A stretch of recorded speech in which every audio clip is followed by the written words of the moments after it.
जय Shri Hari everyone, welcome back to my channel Shweta Rajput versatile. तो भक्तों, आज के इस वीडियो में मैं आपको कार्तिक में सुनी जाने वाली कार्तिक मास की कथा सुनाने जा रही हूँ। तो कृपया करके ये कथा ध्यानपूर्वक सुनिएगा। तो कथा बिना विलंब किए स्टार्ट करते हैं। भक्तों, कार्तिक माह को बहुत ही पवित्र माना गया है। इस माह में ही भगवान विष्णु अपनी योग निद्रा से जाग जाते हैं और तब सभी तरह के मांगलिक कार्य प्रारंभ हो जाते हैं। इसी कार्तिक मास में दीपावली का महापर्व आता है। पुराणों में कार्तिक मास की महिमा का वर्णन मिलता है।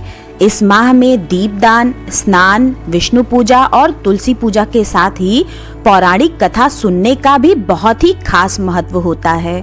तो भक्तों, आइए अब हम सुनते हैं कार्तिक मास की व्रत कथा। एक नगर में एक ब्राह्मण दंपति रहते थे। वे दोनों प्रतिदिन 7 कोस दूर गंगा और यमुना नदी में स्नान करने जाते थे। इतनी दूर आने जाने से ब्राह्मण की पत्नी थक जाती थी। एक दिन उसने अपने पति से कहा कि हमारा एक पुत्र होता तो कितना अच्छा होता। पुत्र के बहू आती तो हमें घर वापस जाने पर खाना बना हुआ मिलता और बहू घर का काम भी कर देती। अपनी पत्नी की बात सुनकर ब्राह्मण ने कहा कि तूने बात तो सही कही है, चल मैं तेरे लिए बहू ला ही देता हूँ। ब्राह्मण ने कहा कि एक पोटली में आटा डालकर कुछ मुहरे रख दे। ब्राह्मण के कहे अनुसार उसने पोटली बांधकर दे दी। पोटली लेकर ब्राह्मण चला गया।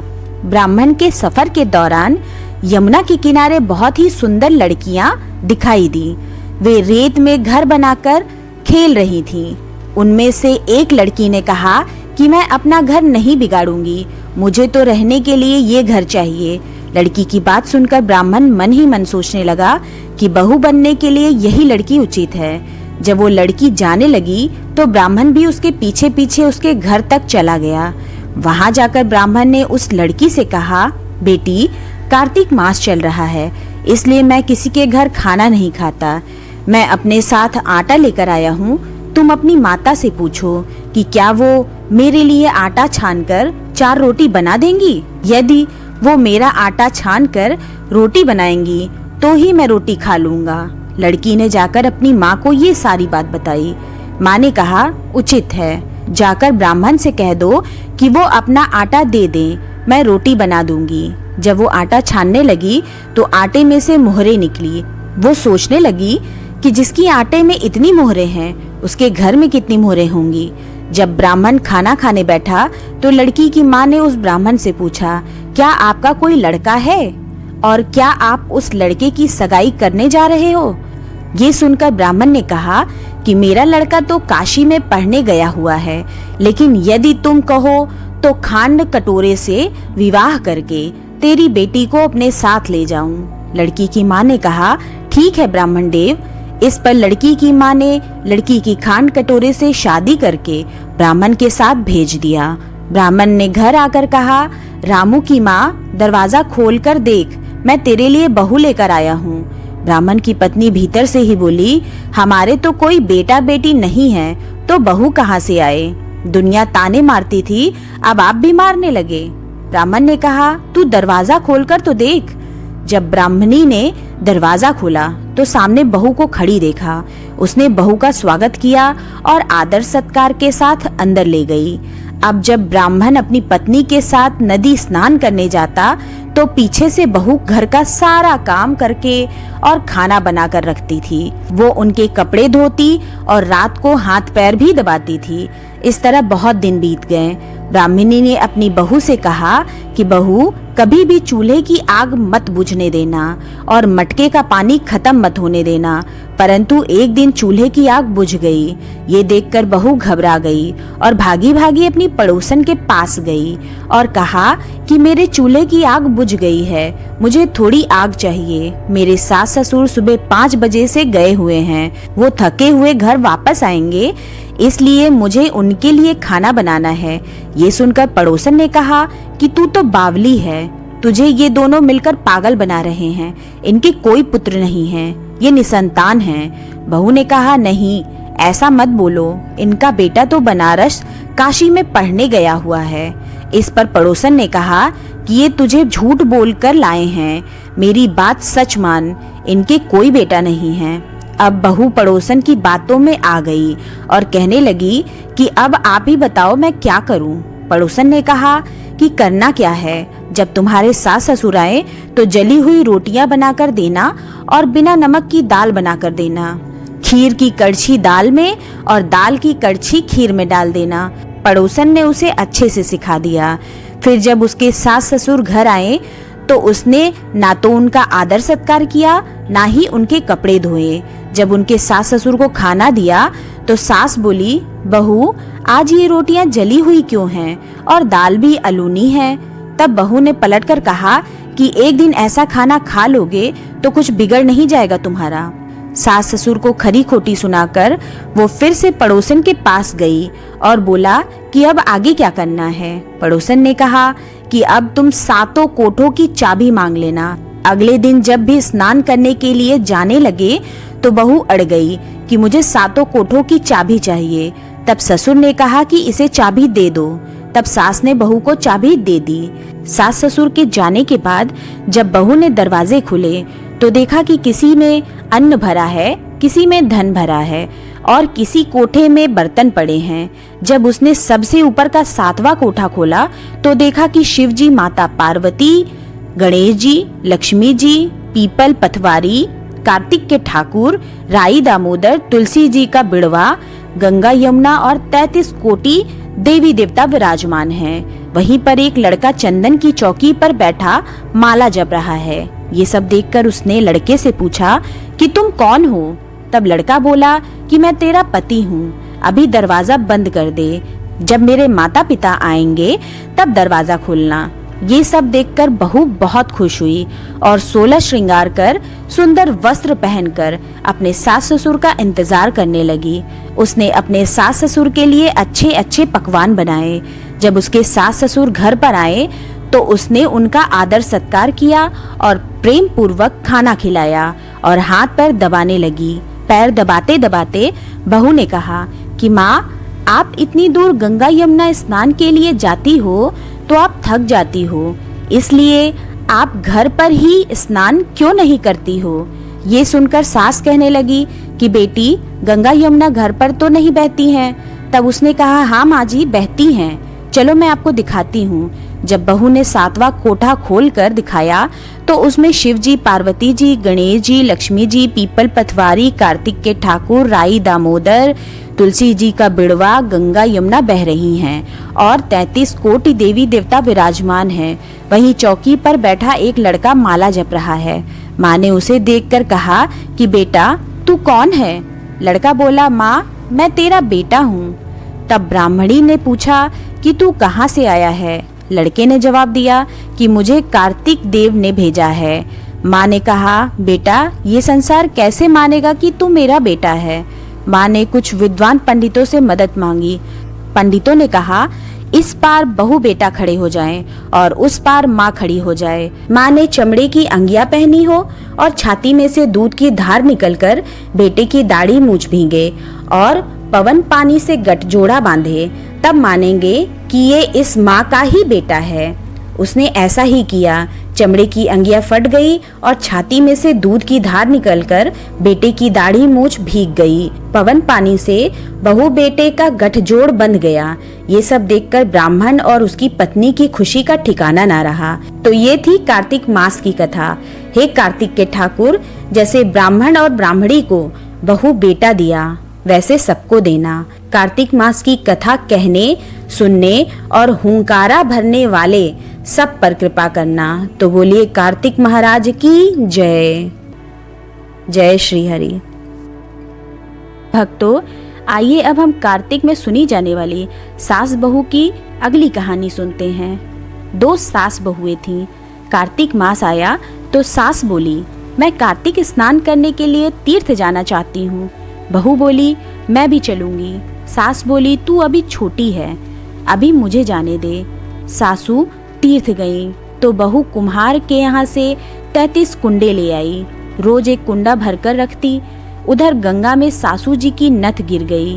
बहू कुंडे में नहाती हुई बोली, सासू नहावे, उंडे में से नहाऊं कुंडे। इतने में गंगा की धारा कुंडे में आ गई, साथ में सासू जी की नथ भी आ गई। बहू ने नथ पहचान ली और अपने नाक में पहन ली। महीना पूरा हुआ, सासू जी घर आईं।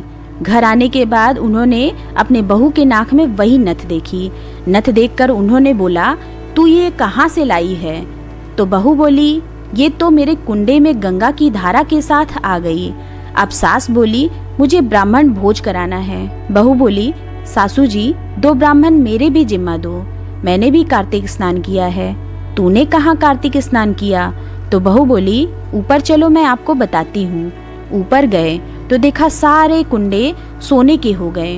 बहू बोली, मैं रोज कुंडा भर कर रखती और सुबह जल्दी उठकर नहाती और उल्टा करके रख देती। तब सासू जी बोली, बहू तू बहुत भाग्यवान जो साक्षात गंगा जी तेरे पास आई। तूने श्रद्धा और विश्वास से कार्तिक स्नान किया तो भगवान ने तुझे फल दिया। दोनों सास बहू ने धूमधाम से ब्राह्मण जिमाकर दक्षिणा देकर विदा किया। भगवान जैसा सास बहू को दिया वैसा सबको देना। तो बोलिए लक्ष्मीपति भगवान विष्णु की जय। भक्तों, आइए अब हम कार्तिक मास की अगली कथा सुनते हैं। कथा के अनुसार एक बुढ़िया माई थी जो चतुर्मास में पुष्कर का स्नान किया करती थी। उसके एक बेटा और बहू थे। सास ने बहू को फलाहार बनाने को कहा तो बहू ने खाली टिफिन ही रख दिया। बेटा माँ को पहुँचाने के लिए पुष्कर गया। रास्ते में माँ से बोला, माँ फलाहार कर लो। जहाँ पानी मिला वहीं फलाहार करने बैठ गई तो भगवान की कृपा से खाली टिफिन फलों से भर गया। माँ ने फलाहार कर लिया। पुष्कर में माँ के रहने के लिए झोपड़ी बनाकर बेटा घर वापस चला गया। रात्रि में श्रावण मास आया और बोला, बुढ़िया माई दरवाजा खोल। तब बुढ़िया माई ने पूछा, आप कौन हैं? मैं श्रावण मास। बुढ़िया ने तुरंत दरवाजा खोल दिया। बुढ़िया माई ने शिव पार्वती की पूजा अर्चना की, बेलपत्र से अभिषेक किया।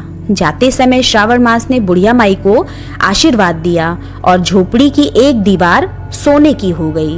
भाद्र मास आया, उसने भी दरवाजा खोलने को कहा। बुढ़िया माई ने दरवाजा खोला, सत्तू बनाकर कजरी तीज मनाई। भाद्रपद मास ने बुढ़िया माई को आशीर्वाद दिया और झोपड़ी की दूसरी दीवार भी सोने की हो गई। फिर आश्विन मास आया और उसने भी दरवाजा खोलने को कहा। बुढ़िया माई ने दरवाजा खोला, पितरों का तर्पण कर ब्राह्मण भोज कराकर श्राद्ध किया। नवरात्रि में माँ दुर्गे को अखंड ज्योति जलाकर प्रसन्न किया। सत्य की विजय दिवस के रूप में बुराई का अंत की खुशी में दशहरा मनाया। अश्विन मास ने जाते समय प्रसन्न होकर तीसरी दीवार भी बहुमूल्य रत्नों से जड़ित कर दी और बुढ़िया माई को सदैव प्रसन्न रहने का आशीर्वाद दिया। इन सब के बाद कार्तिक मास आया, उसने भी दरवाजा खोलने को कहा। बुढ़िया माई ने दरवाजा खोला, अति प्रसन्न मन से कार्तिक स्नान किया, दीप दान कर दिवाली, गोवर्धन पूजा, भैया दूज, गोपाष्टमी, आंवला नवमी मनाई। कार्तिक मास ने जाते समय आशीर्वाद दिया और झोपड़ी के स्थान पर महल बन गया। बुढ़िया माई गरीबों की सेवा कर भजन कीर्तन में अपना समय व्यतीत करने लगी। बेटा अपनी माँ को लेने आया तो माँ और झोपड़ी को पहचान न सका तो पड़ोसियों से पूछा। उन्होंने बताया तो बेटा माँ के चरणों में गिरकर बोला, माँ घर चलो। सारे सामान के साथ घर ले आया। सासू माँ के ठाट देखकर बहू के मन में भी लालच आ गया और उसने अपनी माँ को भी पुष्कर छोड़कर आने को कहा। तो उसका पति अपनी सास को पुष्कर छोड़कर आया, परंतु बहू की माँ की धर्म कर्म में बिल्कुल भी रुचि नहीं थी। वो 4 समय भोजन करती और दिन भर सोती। चारों मास आए और चले गए। जाते समय झोपड़ी गिर गई और बहू की माँ गधे की योनि में चली गई, क्योंकि औरत लक्ष्मी का रूप है और लक्ष्मी की तरह चंचल होना चाहिए।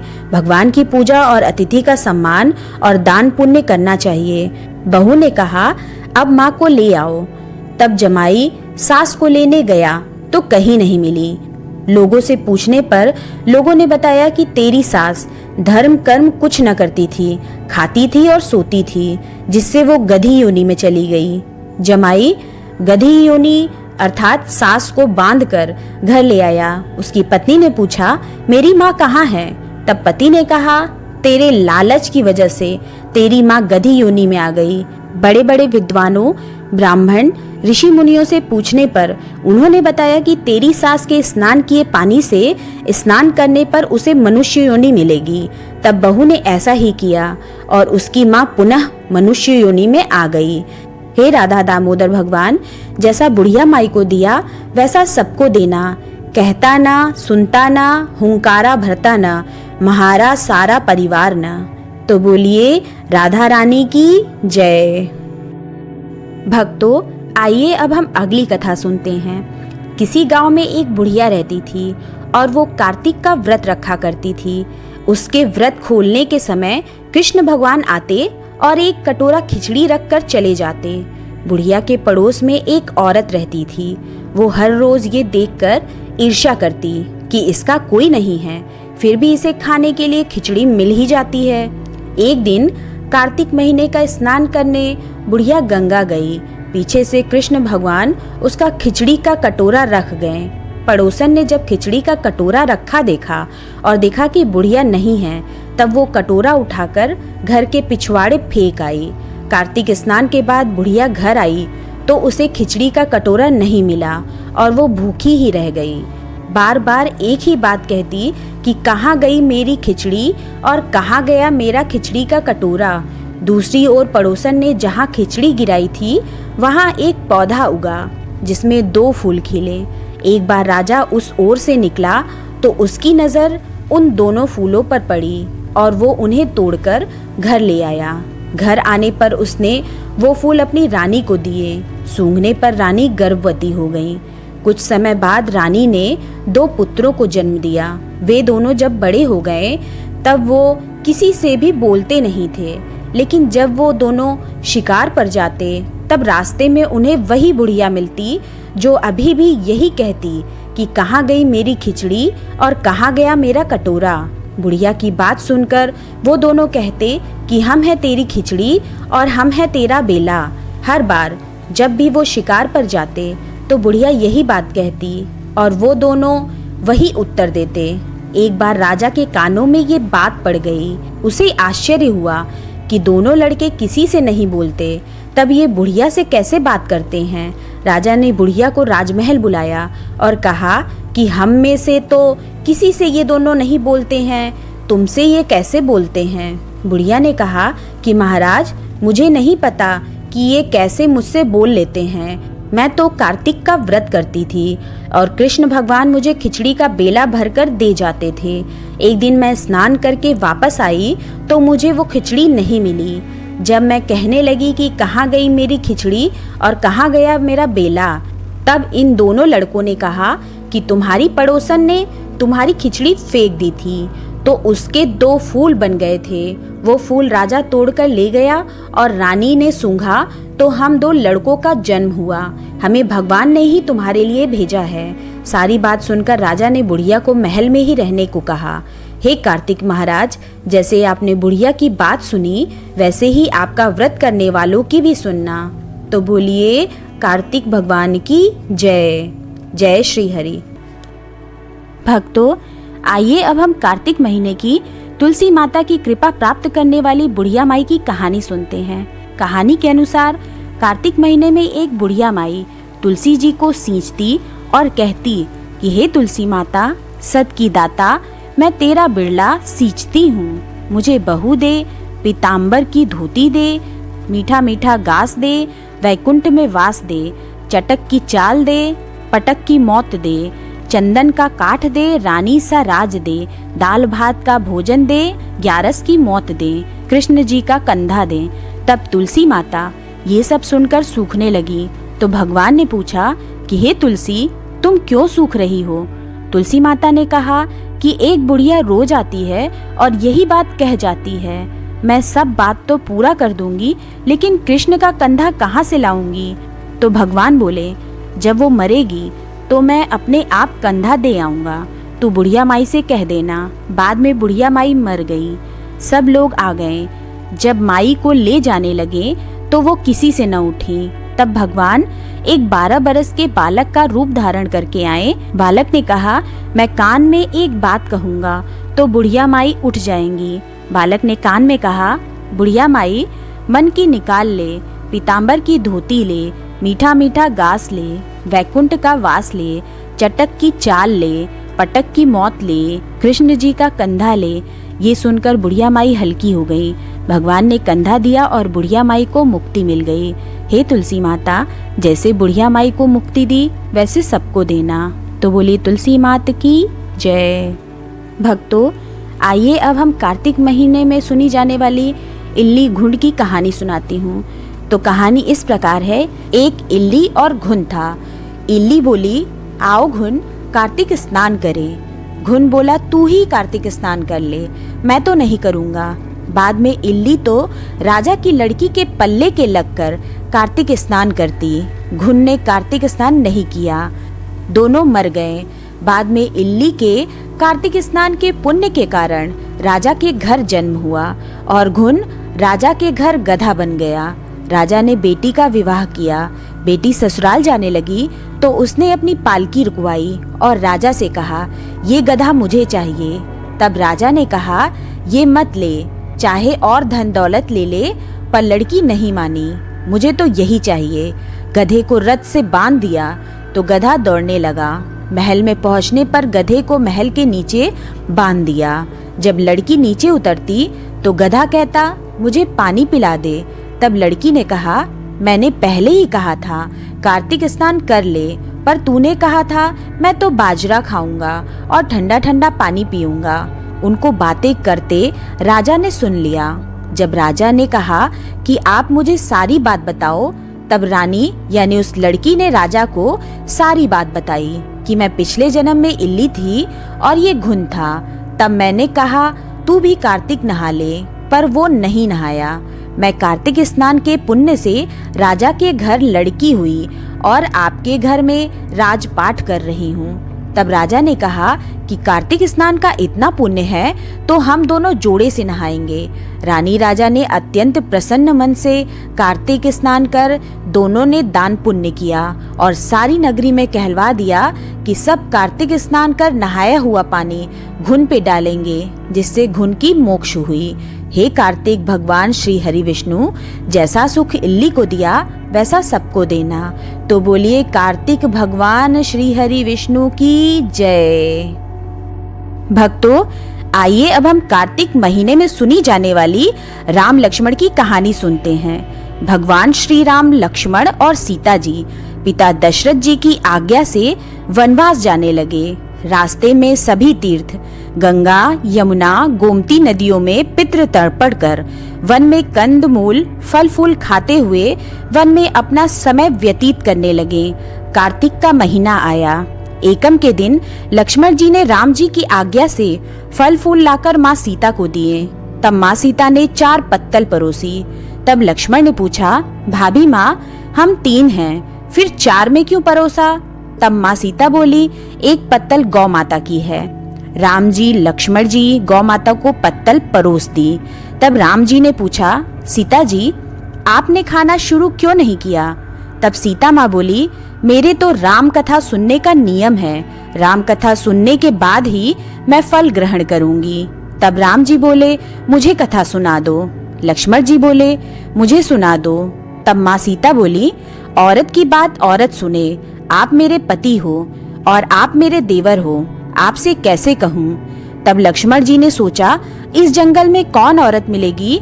तब लक्ष्मण जी ने अपनी माया से एक नगरी का निर्माण किया। उस नगरी में सब सुख सुविधाओं से युक्त थी। उस नगरी में सब चीजें सोने की थी, इसलिए नगरी का नाम सोन नगरी रखा। सभी नगर निवासियों को घमंड हो गया। उस नगरी में कोई गरीब नहीं था। जब सीता जी कुएं पर पानी लेने गई और पनिहारिनों से राम राम किया तो कोई नहीं बोली। थोड़ी देर में एक छोटी कन्या आई। सीता जी उससे राम राम बोली और कहा कि बाई, राम कथा सुनेगी क्या? तब वो बोली, मेरे तो घर पर काम है। सीता जी ने कहा, मेरे पति राम और देवर लक्ष्मण भूखे हैं। तब लड़की बोली, मेरी माँ मेरा इंतजार कर रही हैं। वो लड़की वहां से जाने लगी। तब माँ सीता के क्रोध से सारी नगरी साधारण सी हो गई। जब लड़की घर गई तो माँ बोली, बाई, ये क्या हुआ? तब लड़की बोली, मेरे को तो पता नहीं है। वहां पर एक साध्वी बैठी थी, मुझे राम कथा सुनने के लिए बोली। पर मैं तो कथा नहीं सुनी। यदि उसने कुछ किया हो तो पता नहीं। तब उसकी माँ ने उसको वापस जाकर कथा सुनने को कहा। लड़की ने वापस जाकर कथा सुनने से मना कर दिया। तब उसकी बहू बोली, आपकी आज्ञा हो तो मैं कहानी सुनकर आती हूँ। जब बहू कुएं पर गई तो पानी भरे और खाली करे। तब सीता जी ने कहा, आपके घर पर कुछ काम नहीं है क्या? तब वो बोली, माता जी मैं तो सारा काम करके आई हूँ। तब माँ सीता बोली, तू मुझे माँ कहकर बुलाई, यदि तुझे समय हो तो मेरी राम कहानी सुन लेगी? तब वो बोली, माता जी कहानी सुनाओ, मैं प्रेम से कहानी सुनूंगी। चंदन चौकी मोतिया हार, राम कथा म्हारे हिवडे रो आधार। राम कथा सुनाऊं, राम ने मनाऊं, राम कहे तो प्रदेश में जाऊं। सीता जी ने कहा, हे बाई, तूने मेरी मृत्यु लोक में मदद करी, भगवान तेरी स्वर्ग लोक में रक्षा करेंगे। सीता जी ने राम कथा सुनाई। बाई ने कथा सुनी। आवो राम बैठो राम, जल भर झारी लाई राम। केलारी दातुन लाई राम, ठंडा जल भर लाई राम। संपाडो पधरावो राम, झगल्या टोपी लाई राम। कड़ा किलिंगी लाई राम, स्वर्ण सिंहासन लाई राम। तापर आप बिराजो राम, झालर टिकारा लाई राम। शंख ध्वनि गरड़ाऊ राम, हिबडे हीरा सोवे राम। निरखता मन मोहे राम, चरण शरण में आई राम। शरण आपरी ले लियो राम, माखन मिश्री लाई राम। माखन मिश्री आरोगो राम, दूध भर कटोरी लाई राम। मेवा चिरंजी परोसू राम, खाती मीठी चाखा राम।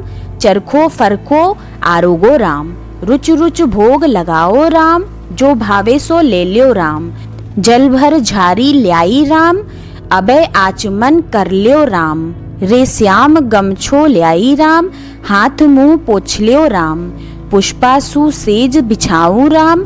अंतरिया छिड़काऊं राम, हिंगलू डोलिया दिलाऊं राम। सीता जी चरण दबावे राम, सुख भर सेज पोढ़ो राम। हाजर पंखा ढोलू राम, थामे राम महामे राम। रोम रोम में राम ही राम, घट घट माए विराजो राम। मुख में तुलसी बोलो राम, खाली मिजाज काई राम।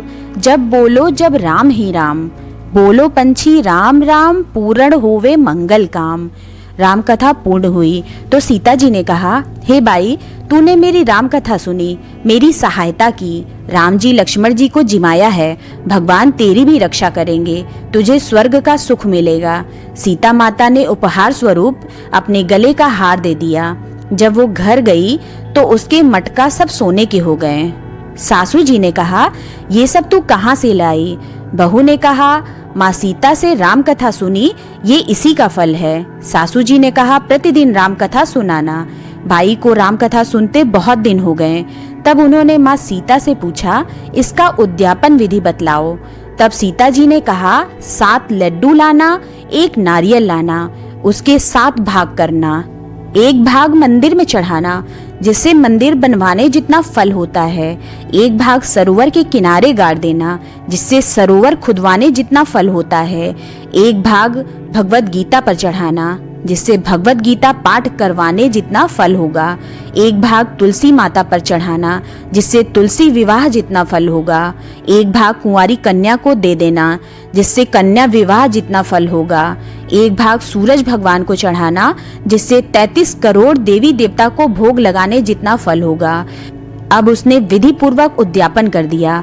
माता सीता के पास आई, माता, मैंने तो विधि पूर्वक उद्यापन कर दिया। अब 7 दिन बाद वैकुंठ से विमान आएगा। 7 दिन पूरे हुए, विमान आया तो बहू ने कहा, सासू जी स्वर्ग से विमान आया है। तब सासू जी ने कहा, बहू, तेरे ससुर जी को व मेरे को भी ले चल, तेरे माता पिता को भी ले चल, सारे कुटुंब परिवार को ले चल, अड़ोसी पड़ोसी को भी ले चल। बहू ने सबको बिठा लिया, पर विमान खाली था। थोड़ी देर में उसकी ननद आई और देखते ही देखते विमान भर गया। तब बहू ने कहा, माँ सीता, नंद बाईसा को भी बिठा लो। पर माँ सीता ने कहा, इसने कभी कोई धर्म पुण्य नहीं किया। तब बहू ने कहा, बाईसा, आप पहले कार्तिक मास में राम लक्ष्मण की कथा सुनना, उसके बाद आपके लिए भी वैकुंठ से विमान आएगा। गांव के सारे लोग एकत्र हो गए और पूछने लगे, बाई, तूने ऐसा कौन सा धर्म पुण्य किया, गीता भगवत गीता के पाठ किए, हमें भी तो बताओ।